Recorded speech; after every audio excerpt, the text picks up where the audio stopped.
Vivimos en un tiempo donde la oscuridad avanza con fuerza. No se trata solo de guerras entre naciones, ni de divisiones sociales, ni de crisis económicas. Lo que estamos presenciando es más profundo y más grave.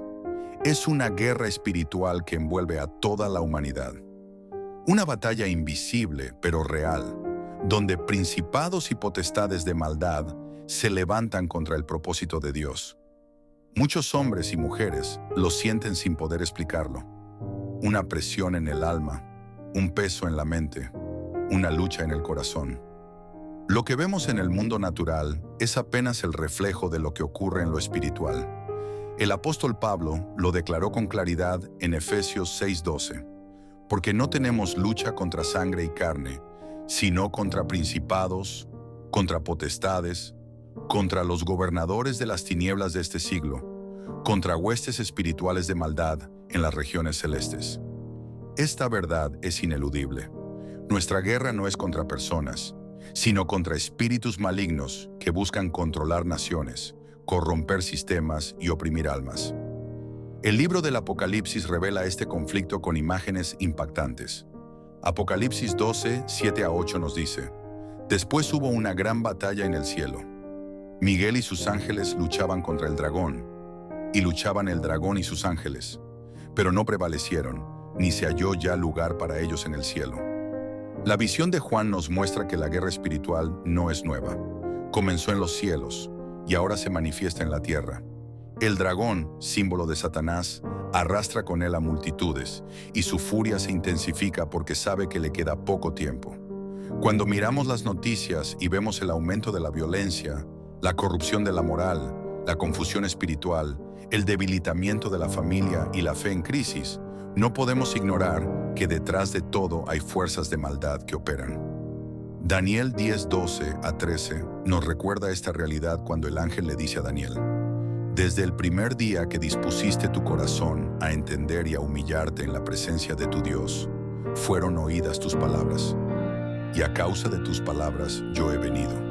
Mas el príncipe del reino de Persia se me opuso durante 21 días. Pero he aquí Miguel, uno de los principales príncipes, vino para ayudarme, y quedé allí con los reyes de Persia. El retraso de la respuesta a la oración de Daniel no fue casual. Fue producto de una batalla espiritual en los cielos. Lo mismo ocurre hoy. Muchos oran, muchos claman, muchos piden respuestas, pero la oposición espiritual es intensa. Satanás sabe que su tiempo se acorta y por eso incrementa su ataque contra la humanidad. Apocalipsis 12:12 lo confirma. Por lo cual alegraos cielos y los que moráis en ellos. Ay de los moradores de la tierra y del mar, porque el diablo ha descendido a vosotros con gran ira, sabiendo que tiene poco tiempo. Este es el mundo en el que vivimos. Un mundo donde lo visible es apenas un reflejo de lo invisible.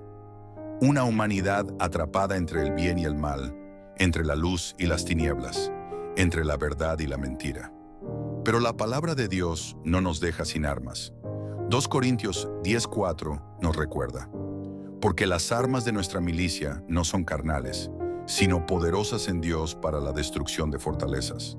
No se trata de espadas ni de ejércitos humanos, sino de la autoridad espiritual que Cristo nos ha dado para resistir, vencer y avanzar en medio de la batalla. Querido oyente, no es casualidad que estés aquí escuchando este mensaje. El Espíritu Santo quiere abrir tus ojos para que entiendas que estamos en guerra. No puedes ser neutral. No puedes permanecer dormido mientras principados de maldad atacan tu mente, tu familia, tu ciudad y tu nación. El tiempo de tibieza se acabó. Este es el tiempo de la definición, el tiempo de tomar las armas espirituales, el tiempo de ponerte la armadura de Dios y resistir al enemigo en el día malo. 1 Pedro 5:8-9 advierte con urgencia: Sed sobrios y velad, porque vuestro adversario el diablo, como león rugiente, anda alrededor buscando a quien devorar, al cual resistid firmes en la fe, sabiendo que los mismos padecimientos se van cumpliendo en vuestros hermanos en todo el mundo. El enemigo no descansa, pero la iglesia de Cristo no está derrotada. Tenemos al Espíritu Santo, tenemos la sangre del Cordero, tenemos la palabra de Dios, y con estas armas podemos resistir, vencer y proclamar la victoria de Jesús. Este mensaje es un llamado a despertar, a dejar atrás la indiferencia y a prepararnos para la batalla espiritual. A lo largo de esta enseñanza, veremos cómo el Apocalipsis revela los ataques del enemigo, pero también la victoria final de Cristo. Descubriremos cómo prepararnos, cómo luchar y cómo mantenernos firmes en medio de un mundo que se derrumba. Porque aunque el mal se multiplica, mayor es el que está en nosotros que el que está en el mundo. Prepárate, porque esta no será una charla ligera. Será un recorrido profundo por la palabra de Dios que te mostrará con claridad que la guerra espiritual es real. La operación del enemigo en la humanidad. El enemigo de nuestras almas no se presenta de manera evidente, vestido con cuernos y cadenas. Su táctica es el engaño, la manipulación y la distorsión de la verdad. En Apocalipsis 13:7 se describe la expansión de su poder. Y se le permitió hacer guerra contra los santos y vencerlos. También se le dio autoridad sobre toda tribu, pueblo, lengua y nación. Esta profecía revela que habrá un tiempo donde los sistemas del mundo estarán bajo el control del maligno, quien usará gobiernos, ideologías y culturas enteras para sofocar la fe y someter a las multitudes bajo su dominio. Hoy lo vemos con claridad. La persecución contra los cristianos es real en muchos países. En algunos lugares se cierran templos, se prohíbe predicar, se ridiculiza la fe en espacios públicos. Pero más allá de la persecución visible, hay una batalla más peligrosa, la sutil infiltración de pensamientos que normalizan lo que la palabra llama pecado. El enemigo no solo ataca con violencia, sino también con seducción. En Apocalipsis 17:2 leemos: con la cual han fornicado los reyes de la tierra, y los moradores de la tierra se han embriagado con el vino de su fornicación. Esta imagen de la gran ramera nos enseña cómo los sistemas del mundo se embriagan de corrupción, poder y placer, alejando a la humanidad de Dios. La batalla espiritual no se libra solo en los cielos, sino en las mentes y corazones que han sido seducidos por los valores de un mundo sin temor de Dios. La palabra también nos recuerda que la estrategia del enemigo es disfrazarse. 2 Corintios 11:14 advierte: y no es maravilla, porque el mismo Satanás se disfraza como ángel de luz. Esto significa que muchas veces lo que parece bueno, lo que parece justo o lo que parece espiritual, en realidad puede ser un instrumento del mal. Hoy lo vemos en filosofías que promueven espiritualidades falsas, religiones sin Cristo, movimientos que predican amor sin verdad, unidad sin santidad, progreso sin arrepentimiento. El enemigo también trabaja con la opresión directa. En Marcos 5:9 encontramos al hombre gadareno poseído, y le preguntó: ¿cómo te llamas? Y respondió diciendo: Legión me llamo, porque somos muchos. Este relato no es solo una historia antigua, es una advertencia de que los demonios buscan habitar y controlar vidas. Aunque muchos piensen que son cuentos del pasado, la realidad es que hoy miles de personas sufren bajo cadenas espirituales que solo Cristo puede romper. Otra táctica del maligno es sembrar miedo. Hebreos 2:16 afirma que Cristo vino para librar a todos los que por el temor de la muerte estaban durante toda la vida sujetos a servidumbre. El miedo es una prisión invisible y Satanás lo usa para mantener a la humanidad esclava. Hoy lo vemos en la ansiedad generalizada, en la depresión que paraliza, en la desesperanza que lleva a muchos al suicidio. Estas son armas del enemigo para robar, matar y destruir.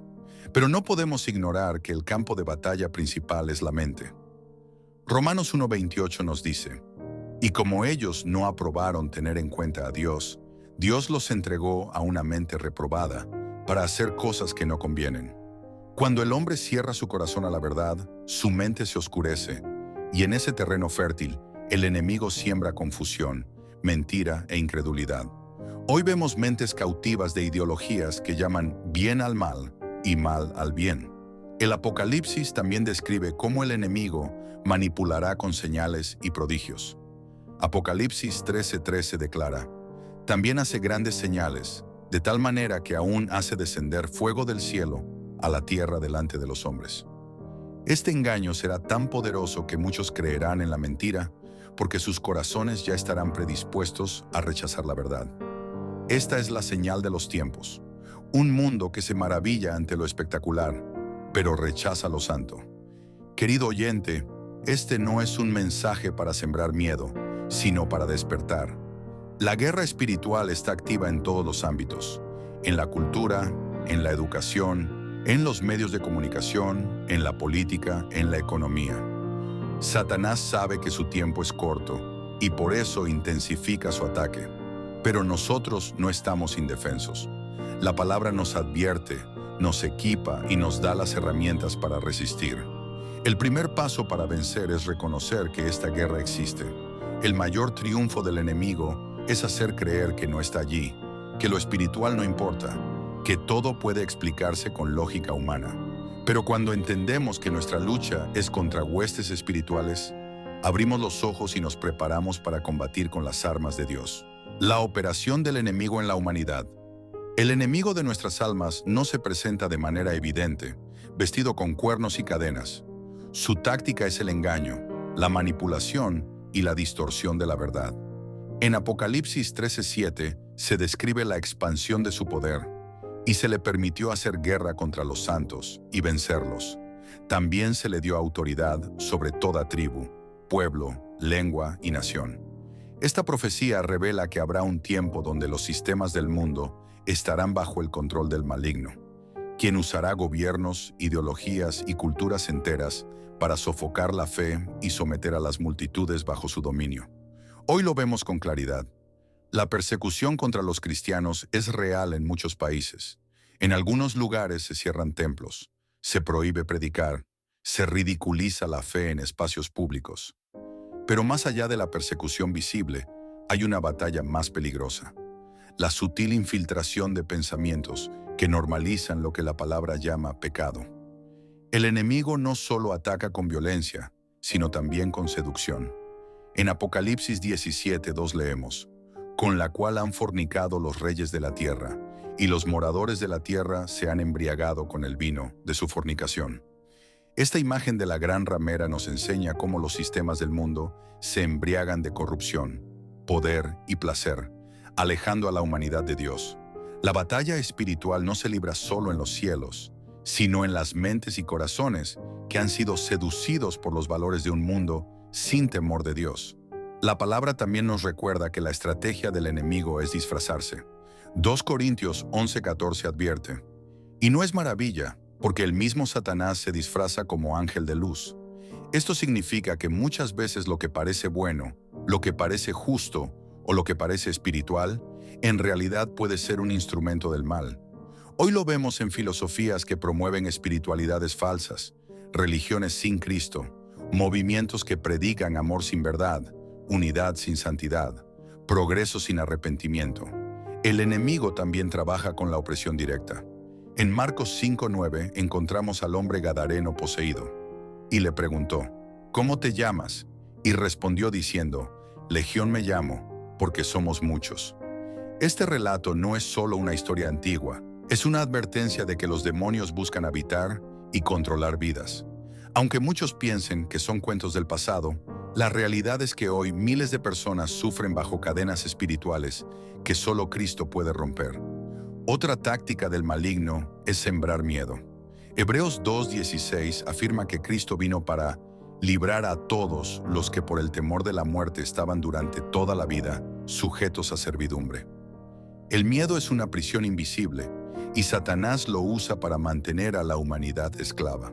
Hoy lo vemos en la ansiedad generalizada, en la depresión que paraliza, en la desesperanza que lleva a muchos al suicidio.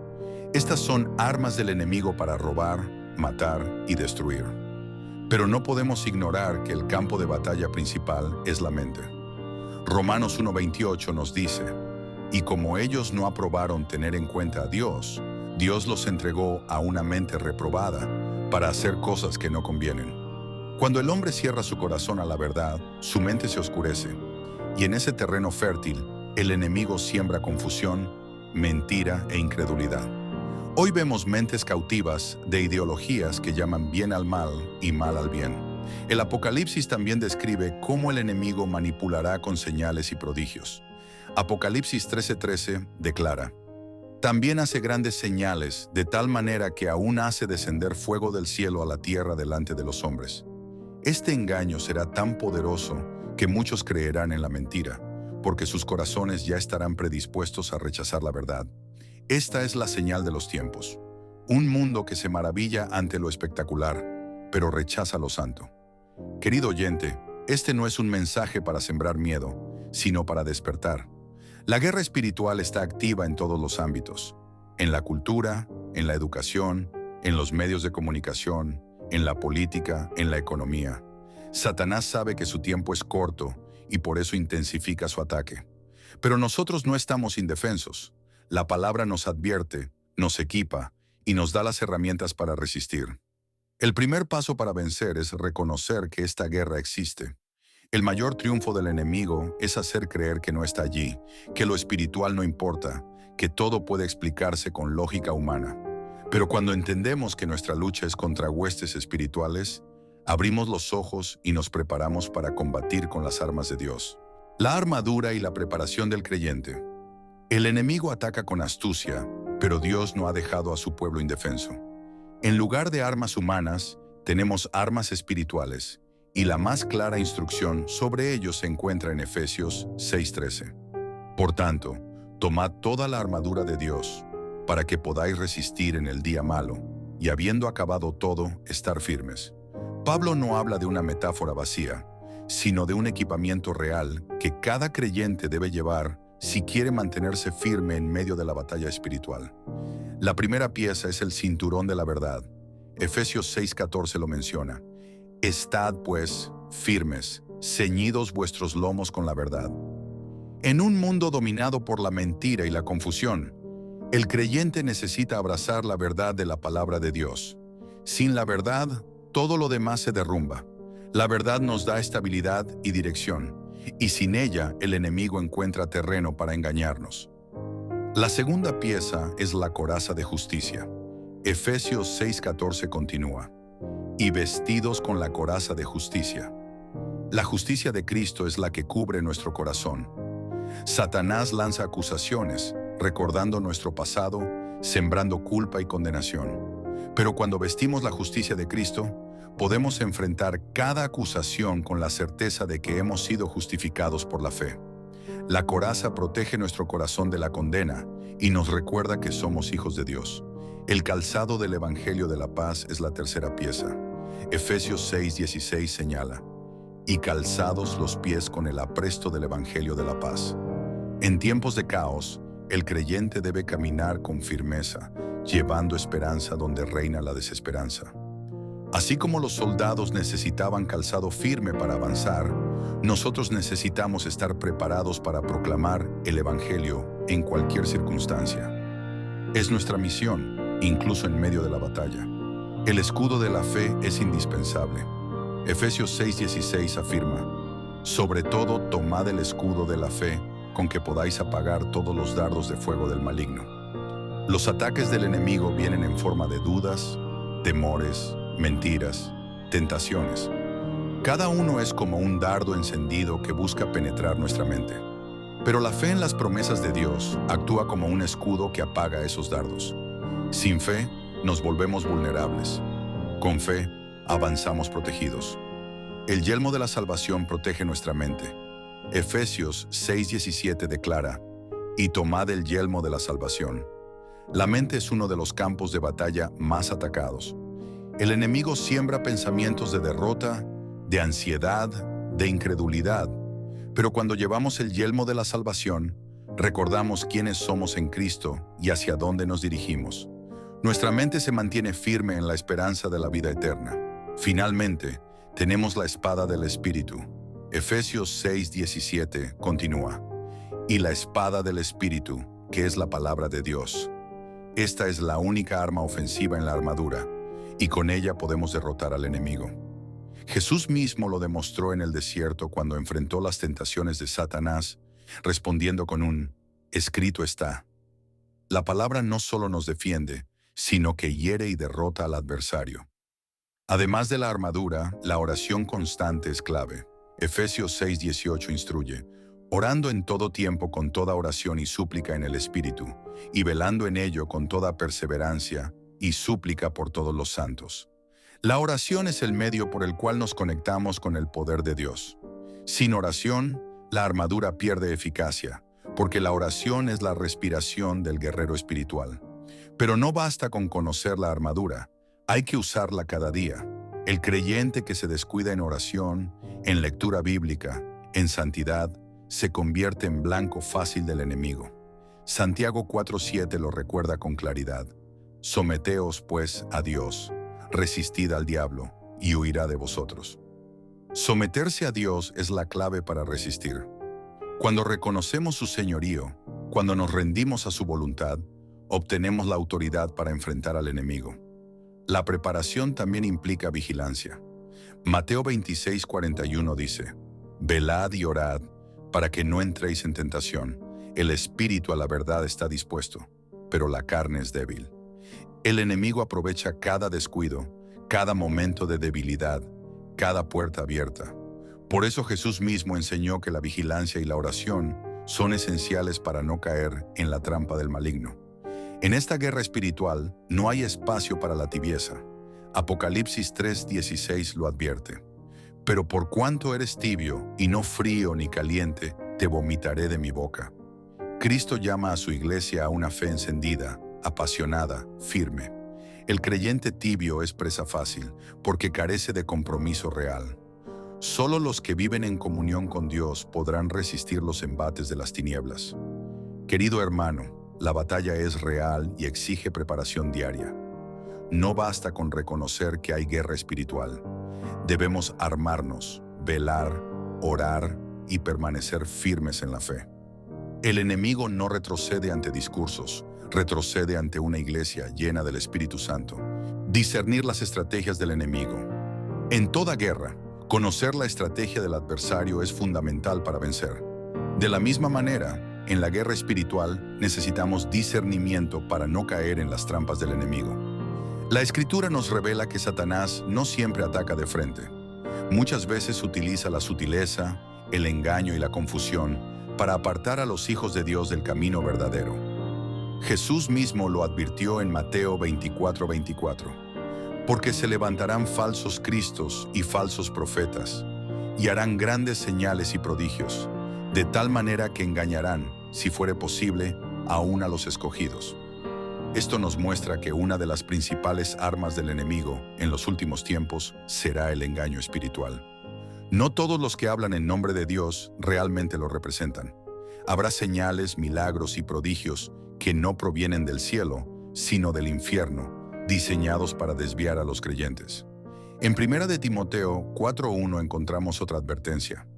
Pero el Espíritu dice claramente que en los postreros tiempos algunos apostatarán de la fe, escuchando a espíritus engañadores y a doctrinas de demonios. Aquí Pablo revela que la apostasía no es producto de la casualidad, sino de la influencia de espíritus engañadores. Muchos abandonan la verdad porque prestan oído a voces de error disfrazadas de sabiduría. El discernimiento espiritual es la única manera de identificar y rechazar esas voces.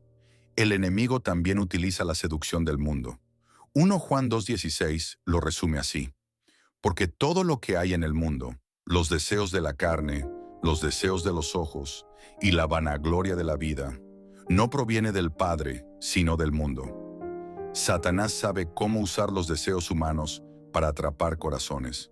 Lo que comienza como un placer inocente puede convertirse en una cadena que aparta del propósito divino. Discernir implica reconocer qué cosas vienen de Dios y cuáles son trampas disfrazadas de placer. Otra de sus estrategias es sembrar división. Jesús lo dijo en Marcos 3:25. Y si una casa está dividida contra sí misma, tal casa no puede permanecer. El enemigo busca destruir familias, comunidades, iglesias enteras, generando discordia, rencillas y falta de perdón. Cada vez que permitimos que la amargura y el orgullo tomen lugar, estamos cediendo terreno al adversario. El apóstol Pedro nos advierte en 2 de Pedro 2:1. Pero hubo también falsos profetas entre el pueblo, como habrá entre vosotros falsos maestros, que introducirán encubiertamente herejías destructoras, y aún negarán al Señor que los rescató, atrayendo sobre sí mismos destrucción repentina. La herejía no siempre llega de manera frontal, sino encubierta, sutil, disfrazada de verdad parcial. Solo una iglesia firme en la palabra puede resistir esos ataques. El discernimiento también es necesario frente a la tentación. En Lucas 22:31 Jesús dijo a Pedro: Simón, Simón, he aquí Satanás os ha pedido para zarandearos como a trigo. Aquí se nos revela que el enemigo busca probar nuestra fe, debilitarnos con tentaciones y ataques directos. Sin discernimiento, podemos confundir una prueba con una derrota o una tentación con una oportunidad. En 1 Tesalonicenses 5:21-22, Pablo da una instrucción clara: examinadlo todo, retened lo bueno, absteneos de toda especie de mal. Este mandato nos enseña que no todo lo que brilla viene de Dios, y que el creyente debe evaluar cuidadosamente lo que oye, lo que ve y lo que practica. El discernimiento es como un filtro espiritual que separa lo puro de lo impuro. Incluso en el Antiguo Testamento vemos esta necesidad. Oseas 4:6 declara: Mi pueblo fue destruido porque le faltó conocimiento. El desconocimiento de la palabra abre puertas al enemigo. La ignorancia espiritual convierte al creyente en presa fácil. Por eso el discernimiento se fortalece estudiando la palabra y buscando la dirección del Espíritu Santo. El enemigo también utiliza el cansancio espiritual. En Nehemías 6:9 se describe cómo los enemigos del pueblo intentaban desanimarlos. Porque todos ellos nos amedrentaban, diciendo: se debilitarán las manos de ellos en la obra, y no será terminada. Ahora pues, oh Dios, fortalece tú mis manos. La estrategia del enemigo es desgastarnos hasta rendirnos. El discernimiento nos permite identificar ese desgaste como un ataque espiritual y buscar nuevas fuerzas en la oración. Querido oyente, discernir es abrir los ojos espirituales para no caer en trampas disfrazadas de luz, para no rendirse ante el cansancio, para no dejarse seducir por lo pasajero ni dividir por lo temporal.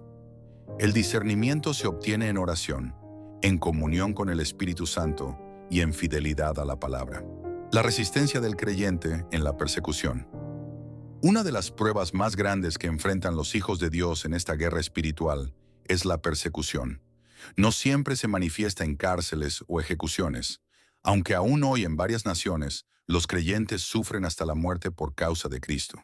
La persecución también puede aparecer en la forma de burlas, discriminación, pérdida de oportunidades, presiones sociales y rechazo. El enemigo utiliza estas herramientas para quebrar la fe, pero la palabra nos enseña que la resistencia es posible cuando permanecemos firmes en Cristo. Jesús mismo lo anunció en Juan 15:20. Acordaos de la palabra que yo os he dicho: el siervo no es mayor que su Señor. Si a mí me han perseguido, también a vosotros os perseguirán. Si han guardado mi palabra, también guardarán la vuestra. Aquí Cristo prepara a sus discípulos para que no se sorprendan ante la oposición. La persecución es una señal de que estamos siguiendo sus pasos. El enemigo ataca a quienes llevan la luz, porque la luz expone las tinieblas. En Apocalipsis 2:10, el Señor habla a la iglesia de Esmirna: no temas en nada lo que vas a padecer. He aquí, el diablo echará a algunos de vosotros en la cárcel para que seáis probados, y tendréis tribulación por 10 días. Sé fiel hasta la muerte, y yo te daré la corona de la vida. Este pasaje nos muestra que la persecución no es el final, sino parte de una prueba que será recompensada con gloria eterna. La fidelidad en medio de la aflicción se convierte en una ofrenda preciosa delante de Dios. El apóstol Pablo fortalecía a los creyentes con estas palabras en 2 de Timoteo 3:12. Y también todos los que quieren vivir piadosamente en Cristo Jesús padecerán persecución. No se trata de un quizás, sino de una certeza. El mundo que se opone a Dios nunca aceptará con facilidad a quienes deciden vivir en santidad. Pero la persecución es evidencia de que la luz de Cristo brilla en nuestras vidas. El escritor de Hebreos nos recuerda el ejemplo de los antiguos. Hebreos 11:36-37 dice: otros experimentaron vituperios y azotes, y a más de esto prisiones y cárceles. Fueron apedreados, aserrados, puestos a prueba, muertos a filo de espada. Anduvieron de acá para allá cubiertos de pieles de ovejas y de cabras, pobres, angustiados, maltratados. La resistencia de los héroes de la fe es testimonio de que, aunque el precio sea alto, la recompensa eterna supera cualquier sufrimiento temporal. Jesús también nos prometió fortaleza en medio de la aflicción. En Juan 16:33 declaró: «Estas cosas os he hablado para que en mí tengáis paz. En el mundo tendréis aflicción, pero confiad, yo he vencido al mundo». La resistencia no se fundamenta en nuestra fuerza, sino en la victoria de Cristo. Él ya venció, y en su victoria nosotros encontramos la fuerza para permanecer en pie. El apóstol Santiago nos recuerda que la prueba no destruye, sino que perfecciona. Santiago 1:12 dice: «Bienaventurado el varón que soporta la tentación, porque cuando haya resistido la prueba, recibirá la corona de vida que Dios ha prometido a los que le aman». Cada persecución y cada prueba es una oportunidad para demostrar amor y fidelidad a Dios, y cada una tiene una recompensa celestial asegurada. En medio de la persecución, también es vital mantener la mirada en lo eterno. 1 Pedro 4:14 nos anima: «Si sois vituperados por el nombre de Cristo, sois bienaventurados, porque el glorioso Espíritu de Dios reposa sobre vosotros. Ciertamente, de parte de ellos Él es blasfemado, pero por vosotros es glorificado». La presencia del Espíritu Santo en medio del sufrimiento es evidencia de que no estamos solos. La gloria de Dios descansa sobre quienes sufren por su nombre. El enemigo quiere que la persecución nos silencie, pero Dios quiere que la resistencia nos fortalezca. En Filipenses 1:29 leemos: «Porque a vosotros os es concedido a causa de Cristo, no solo que creáis en Él, sino también que padezcáis por Él». El padecimiento no es señal de derrota, sino un privilegio otorgado a los que siguen a Cristo. Resistir en la persecución significa identificarse con su sufrimiento, sabiendo que compartiremos también su gloria. Querido hermano, la resistencia no es fácil, pero es posible. No se trata de soportar con amargura, sino con gozo, sabiendo que cada lágrima será transformada en victoria. La persecución prueba la autenticidad de nuestra fe, fortalece nuestro carácter y nos acerca más al corazón de Dios.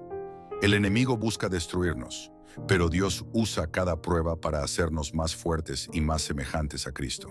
La oración y la intercesión como armas espirituales. En toda guerra, los ejércitos necesitan comunicación constante con su comandante. En la guerra espiritual, la oración es ese canal vital que nos conecta con el Dios Todopoderoso, quien dirige nuestras batallas y nos da la estrategia para vencer.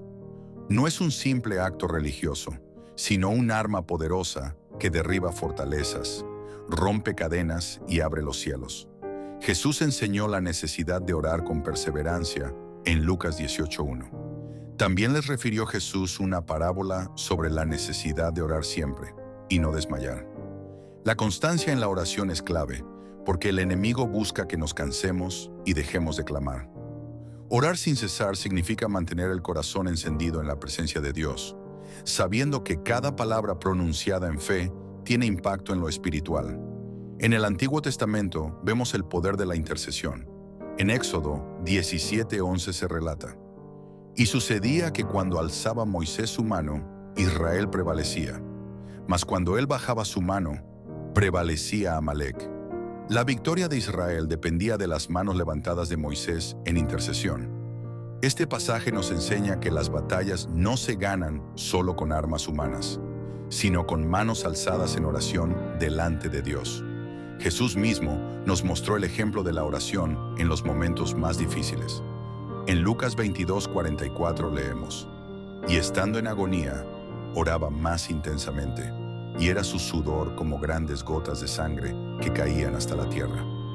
En Getsemaní, el Hijo de Dios libró una de las batallas espirituales más intensas en oración. Este momento revela que la oración no es una opción secundaria, sino la clave para resistir la tentación y cumplir la voluntad del Padre. La intercesión tiene el poder de cambiar destinos.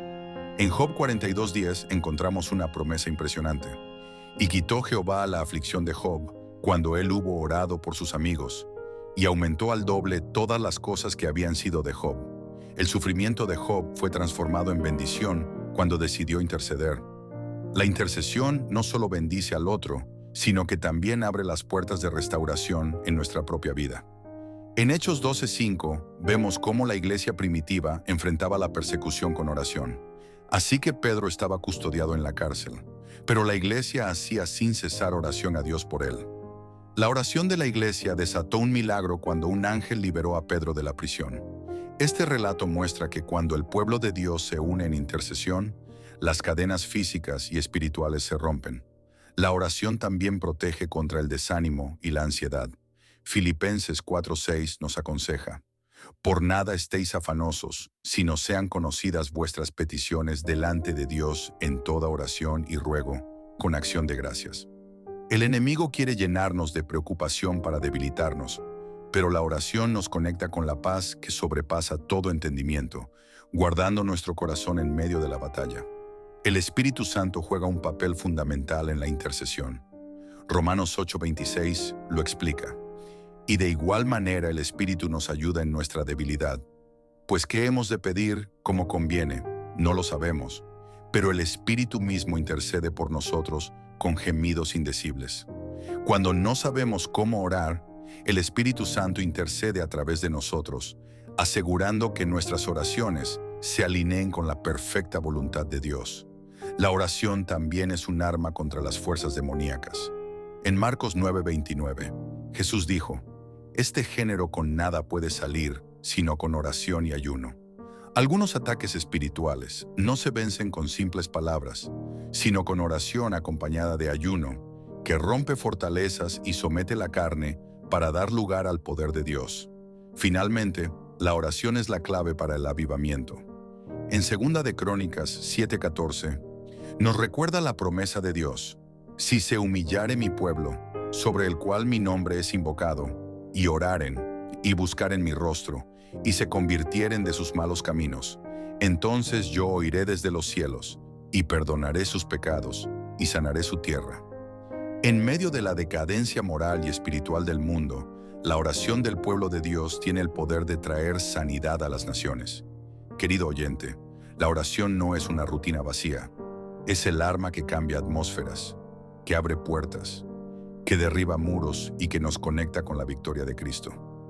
En la guerra espiritual, quien deja de orar se convierte en blanco fácil del enemigo. Pero el que ora con fe, con perseverancia y bajo la guía del Espíritu Santo, se convierte en un guerrero imbatible que avanza en el poder del cielo. Vigilancia y santidad como claves en la guerra espiritual. En una guerra, los soldados que se distraen o bajan la guardia se convierten en blancos fáciles del enemigo. En la guerra espiritual sucede lo mismo. No basta con reconocer que hay batalla, ni con orar de vez en cuando. Necesitamos mantenernos vigilantes y caminar en santidad cada día. Solo así podremos resistir los embates del adversario que busca atraparnos en momentos de descuido. Jesús lo expresó claramente en Mateo 25:13. Velad pues, porque no sabéis el día ni la hora en que el Hijo del Hombre ha de venir. La vigilancia es indispensable, no solo porque el enemigo acecha, sino porque Cristo viene pronto. El que se duerme espiritualmente corre el riesgo de quedarse fuera del plan eterno de Dios. El apóstol Pablo también nos advierte en 1 de Corintios 16:13. Velad, estad firmes en la fe, portaos varonilmente y esforzaos. Velar no significa vivir con miedo, sino estar alertas, firmes en la fe y fortalecidos en el Señor. Un creyente vigilante es aquel que discierne los tiempos, que reconoce las artimañas del enemigo y que no permite que el pecado encuentre espacio en su vida. La santidad es otra arma poderosa en esta guerra. Hebreos 12:14 nos recuerda: seguid la paz con todos y la santidad, sin la cual nadie verá al Señor. El enemigo busca contaminar al pueblo de Dios con prácticas mundanas, con pensamientos impuros y con actitudes carnales. Pero un corazón santo se convierte en un terreno donde Satanás no puede sembrar su veneno. La santidad no es perfección humana, sino separación para Dios. En 2 de Corintios 7:1 encontramos un llamado directo. Así que, amados, puesto que tenemos tales promesas, limpiémonos de toda contaminación de carne y de espíritu, perfeccionando la santidad en el temor de Dios. El creyente vigilante no solo evita el mal evidente, sino que busca purificar su vida en todas las áreas para ser un instrumento útil en las manos de Dios. La vigilancia también incluye cuidar lo que permitimos entrar en nuestra mente y corazón. Proverbios 4:23 nos aconseja: sobre toda cosa guardada, guarda tu corazón, porque de él mana la vida. El enemigo sabe que si logra sembrar semillas de amargura, lujuria o incredulidad en el corazón, tarde o temprano dará fruto. Por eso la vigilancia debe comenzar dentro de nosotros, cuidando nuestros pensamientos y emociones. Jesús advirtió que la falta de vigilancia abre la puerta al robo espiritual. En Apocalipsis 16:15 declaró: He aquí, yo vengo como ladrón. Bienaventurado el que vela y guarda sus ropas, para que no ande desnudo y vean su vergüenza. Guardar las ropas simboliza mantener la pureza espiritual. Quien descuida su vida termina expuesto, vulnerable y avergonzado. La santidad también implica consagrar nuestro cuerpo como templo del Espíritu Santo. En 1 Corintios 6:19 a 20, Pablo pregunta: ¿O ignoráis que vuestro cuerpo es templo del Espíritu Santo, el cual está en vosotros, el cual tenéis de Dios, y que no sois vuestros? Porque habéis sido comprados por precio. Glorificad, pues, a Dios en vuestro cuerpo y en vuestro espíritu, los cuales son de Dios. En una sociedad que exalta la inmoralidad, consagrar nuestro cuerpo es un acto de resistencia espiritual. La vigilancia es continua porque el enemigo no descansa. En Nahum 3:19 se describe al adversario como incurable en su maldad. No hay medicina para tu quebradura, tu herida es incurable. Todos los que oyeren tu fama batirán las manos sobre ti, porque sobre quién no pasó continuamente tu maldad. Este retrato del poder del mal nos recuerda que no podemos relajarnos. El mal siempre buscará extenderse, y solo los vigilantes podrán detener su influencia. Finalmente, en 1 de Juan 3:8, encontramos el propósito de esta batalla. El que practica el pecado es del diablo, porque el diablo peca desde el principio. Para esto apareció el Hijo de Dios, para deshacer las obras del diablo. La vigilancia y la santidad no son un fin en sí mismo, sino un medio para participar en la obra de Cristo, quien vino a destruir todo plan del enemigo. Querido hermano, la vigilancia y la santidad son inseparables. No basta con estar atentos si nuestra vida está contaminada, ni basta con aparentar santidad si vivimos distraídos. Necesitamos ambas para mantenernos firmes. En un mundo que normaliza el pecado y en una época donde el enemigo intensifica sus ataques, la Iglesia debe brillar con santidad y permanecer alerta en todo momento. Esperanza y victoria final en Cristo. En medio de la guerra espiritual, donde los ataques del enemigo parecen intensificarse y la oscuridad avanza sobre las naciones, es necesario recordar que nuestra fe no se fundamenta en el temor ni en la derrota. La esperanza es el ancla que mantiene firme al creyente, y esa esperanza está asegurada en la victoria de Cristo. El final de esta batalla ya está escrito, y la palabra revela con claridad que el Cordero triunfará sobre las tinieblas. Jesús mismo nos dio esta promesa en Juan 14:27. La paz os dejo, mi paz os doy. Yo no os la doy como el mundo la da. No se turbe vuestro corazón, ni tenga miedo. En medio de la guerra espiritual, Cristo nos da una paz que no depende de las circunstancias, sino de su presencia en nosotros. Esa paz es la señal de que, aunque el mundo esté en caos, nuestro destino está asegurado en sus manos. El Apocalipsis nos muestra el final glorioso de la historia. Apocalipsis 21:4 declara: Enjugará Dios toda lágrima de los ojos de ellos, y ya no habrá muerte, ni habrá más llanto, ni clamor, ni dolor, porque las primeras cosas pasaron. Esta promesa es el bálsamo que sostiene al creyente en medio de las pruebas. La guerra no durará para siempre. Habrá un día en que el dolor será reemplazado por la gloria eterna. La victoria final de Cristo se anuncia con poder en Apocalipsis 19:11. Entonces vi el cielo abierto, y he aquí un caballo blanco, y el que lo montaba se llamaba Fiel y Verdadero, y con justicia juzga y pelea. Jesús no solo es el Cordero que fue inmolado, también es el guerrero victorioso que regresará para derrotar definitivamente al enemigo. En ese día, todas las fuerzas de maldad serán sometidas bajo sus pies. El apóstol Pablo nos recuerda en Romanos 8:37.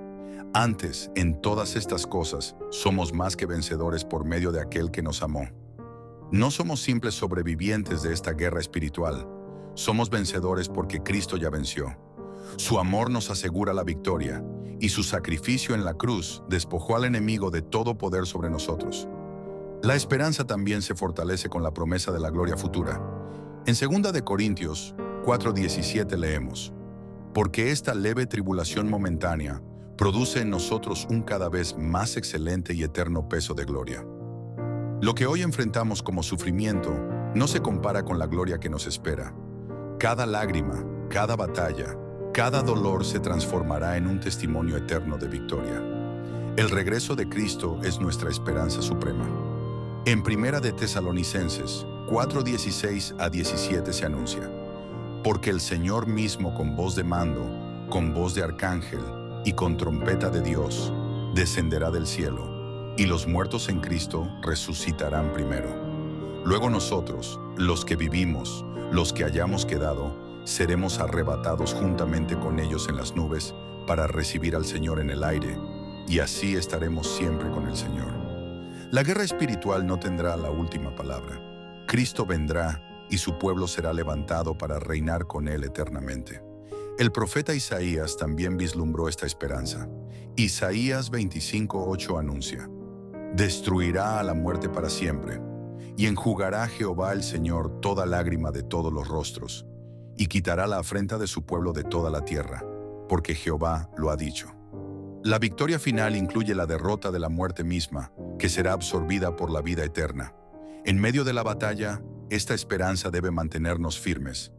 1 de Corintios 15:58 exhorta: así que, hermanos míos amados, estad firmes y constantes, creciendo en la obra del Señor siempre, sabiendo que vuestro trabajo en el Señor no es en vano. Nada de lo que hacemos por Cristo es inútil. Cada oración, cada acto de fe, cada sacrificio en la batalla espiritual tiene un propósito y será recompensado en la eternidad. Querido hermano, la guerra espiritual es real y dolorosa, pero no es eterna. Cristo ya venció en la cruz y su regreso asegurará la derrota total del enemigo. La esperanza en medio de la batalla es el combustible que nos permite seguir adelante. Aunque el enemigo ruja y las tinieblas se multipliquen, la victoria final pertenece al Señor, y los que confían en Él participarán de ese triunfo eterno. Reflexión y exhortación. Al creyente. Hemos visto cómo la guerra espiritual es una realidad innegable. Hemos comprendido que no luchamos contra carne ni sangre, sino contra poderes de maldad que buscan someter a la humanidad bajo la oscuridad. Sin embargo, el llamado para cada creyente no es a vivir con miedo, sino a caminar en fe, en santidad y en perseverancia, recordando que la victoria ya fue asegurada en Cristo. Este bloque es un llamado de reflexión profunda y de exhortación firme, porque la batalla requiere soldados despiertos, no espectadores dormidos. Jesús mismo habló de la importancia de estar preparados en Lucas 21:36. Velad pues en todo tiempo orando, que seáis tenidos por dignos de escapar de todas estas cosas que vendrán, y de estar en pie delante del Hijo del Hombre. La exhortación aquí es clara: velar y orar para no ser arrastrados por la corriente del mundo. No podemos permitirnos una fe superficial. Este es el tiempo de una fe genuina, que resista la presión y se mantenga firme hasta el final. En Apocalipsis 22:12, Cristo declaró: He aquí yo vengo pronto, y mi galardón conmigo, para recompensar a cada uno según sea su obra. Este versículo nos recuerda que la guerra espiritual no solo es resistencia, también es preparación para el encuentro con nuestro Rey. La exhortación es vivir con la mirada puesta en lo eterno, sabiendo que cada decisión, cada acto de fidelidad, cada momento de obediencia será recompensado por el Señor. El profeta Jeremías también nos anima a buscar fortaleza en Dios. Jeremías 33:3 dice: Clama a mí, y yo te responderé, y te enseñaré cosas grandes y ocultas que tú no conoces. En medio de la confusión y la incertidumbre, Dios nos invita a clamar, a buscar en su presencia las estrategias para resistir. El discernimiento y la fuerza no vienen de la carne, sino de la intimidad con el Señor. El enemigo intentará hacernos creer que estamos solos en la batalla, pero la verdad es otra. En Deuteronomio 31:6 encontramos la promesa: esforzaos y cobrad ánimo, no temáis ni tengáis miedo de ellos, porque Jehová tu Dios es el que va contigo. No te dejará ni te desamparará. Esta palabra es un recordatorio de que la presencia de Dios es permanente, incluso cuando los ataques parecen insoportables. La exhortación también incluye el llamado a permanecer en santidad. En 1 de Juan 2:28 leemos: y ahora, hijitos, permaneced en Él, para que cuando se manifieste, tengamos confianza, para que en su venida no nos alejemos de Él avergonzados. La santidad no es opcional para el creyente que desea estar firme en la venida de Cristo. Caminar en pureza, en obediencia y en fidelidad es parte esencial de la preparación en esta guerra espiritual. El libro de Josué nos recuerda la necesidad de elegir a quién serviremos. Josué 24:15 proclama: y si mal os parece servir a Jehová, escogeos hoy a quién sirváis. Si a los dioses a quienes sirvieron vuestros padres cuando estuvieron al otro lado del río, o a los dioses de los amorreos en cuya tierra habitáis, pero yo y mi casa serviremos a Jehová. En tiempos donde la presión es fuerte y el engaño es abundante, cada creyente debe tomar una decisión radical: servir al Señor sin doble ánimo. El llamado es también a perseverar en amor. En Judas 1:21 se nos instruye: conservaos en el amor de Dios, esperando la misericordia de nuestro Señor Jesucristo para vida eterna. La perseverancia en la guerra espiritual no depende de la fuerza humana, sino del amor que nos mantiene firmes en la esperanza. El amor de Dios nos sostiene cuando el odio del enemigo busca destruirnos. Finalmente, el profeta Habacuc nos muestra cómo vivir en medio de la aflicción. Habacuc 3:17-18 declara: aunque la higuera no florezca, ni en las vides haya frutos, aunque falte el producto del olivo, y los labrados no den mantenimiento, y las ovejas sean quitadas de la majada, y no haya vacas en los corrales. Con todo, yo me alegraré en Jehová, y me gozaré en el Dios de mi salvación. Esta exhortación finaliza con un llamado poderoso. Aún en medio de la pérdida y el dolor, el gozo en Dios es nuestra fuerza y nuestra victoria. Querido oyente, este es el momento de decidir cómo enfrentarás la batalla. No puedes permanecer tibio ni indiferente. La exhortación de la palabra es clara: velar, orar, permanecer en santidad, perseverar en amor y alegrarte en el Señor, aún en medio de la tribulación. La guerra espiritual no se gana con neutralidad, se gana con firmeza y fidelidad al Rey de Reyes. Prepárate, porque la batalla continúa, pero el final ya está escrito. Cristo triunfará, y los que permanecen en Él reinarán con gloria eterna. Oración final y llamado a la humanidad. Hemos recorrido un camino profundo a través de la palabra, entendiendo la magnitud de la guerra espiritual y la certeza de la victoria en Cristo. Ahora, al llegar al cierre de esta enseñanza, no podemos hacerlo sin levantar una oración de gratitud y conciliación delante del Espíritu Santo, porque no hay victoria verdadera sin su presencia, ni hay vida plena sin su guía. El profeta Zacarías lo declaró en Zacarías 4:6: no con ejército ni con fuerza, sino con mi espíritu, ha dicho Jehová de los ejércitos. Esta es la base de nuestra confianza. No es la capacidad humana, no son las estrategias terrenales, es la obra del Espíritu Santo la que asegura que el pueblo de Dios pueda resistir y vencer. Con esta verdad en mente, elevemos nuestro clamor. Señor amado, hoy venimos delante de tu presencia, reconociendo que sin ti nada somos y nada podemos hacer. Gracias por tu palabra que nos ha mostrado que la guerra espiritual es real, pero también nos ha revelado que tu victoria es segura. Espíritu Santo, hoy nos rendimos a ti. Pedimos que tomes el control de nuestra vida, de nuestros pensamientos, de nuestras emociones y de nuestro corazón. Padre, te agradecemos porque en medio de las pruebas nunca nos dejas solos. Tu promesa en Isaías 41:10 nos sostiene. No temas, porque yo estoy contigo. No desmayes, porque yo soy tu Dios que te esfuerzo. Siempre te ayudaré, siempre te sustentaré con la diestra de mi justicia. Hoy descansamos en esa promesa sabiendo que tu diestra poderosa nos levanta. Espíritu Santo, reconcílianos contigo, limpia nuestra vida de toda contaminación, renueva nuestro corazón y enciende en nosotros un fuego nuevo de santidad. Hoy decidimos someternos a ti, resistir al enemigo y vivir en la libertad gloriosa de los hijos de Dios. Que nuestra mente sea renovada, que nuestros ojos vean con claridad y que nuestros oídos espirituales estén abiertos para discernir tu voz en medio del ruido del mundo. Señor, te pedimos perdón por las veces que hemos bajado la guardia, por los momentos en que hemos dudado o nos hemos enfriado en la fe. Hoy nos levantamos con una decisión firme: caminar contigo, armados con tu palabra, sostenidos por tu gracia y fortalecidos por tu espíritu. Padre, oramos no solo por nosotros, sino por la humanidad entera que sufre bajo la opresión de las tinieblas.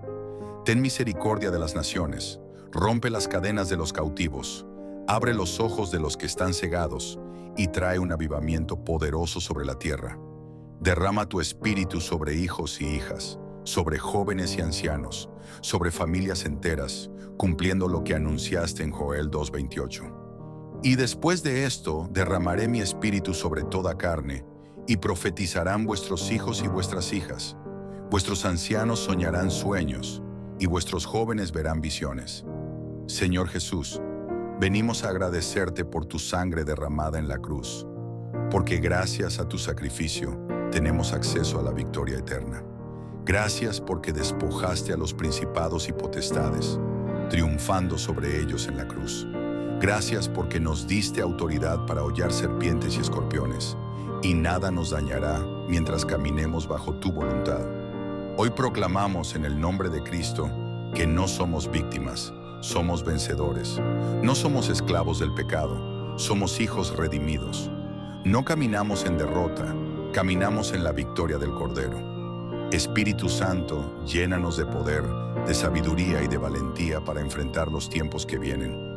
Y ahora, querido hermano y hermana que escuchas este mensaje, te hago una invitación. No te quedes con esta palabra solo para ti. Compártela con tu familia, con tus amigos, con quienes necesitan esperanza.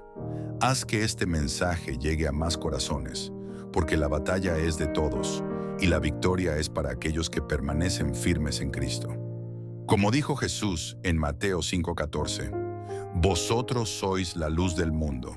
Una ciudad asentada sobre un monte no se puede esconder. Sé esa luz en medio de las tinieblas. Comparte la verdad, comparte este mensaje, comparte la esperanza. Porque mientras el mundo se oscurece, la iglesia de Cristo brillará con más fuerza hasta que Él regrese en gloria. Amado Señor, terminamos esta oración con gratitud, con fe y con la certeza de que tu Espíritu nos acompaña. Que tu gracia nos sostenga, que tu amor nos guíe y que tu poder nos lleve de gloria en gloria. En el nombre de Jesús, amén y amén.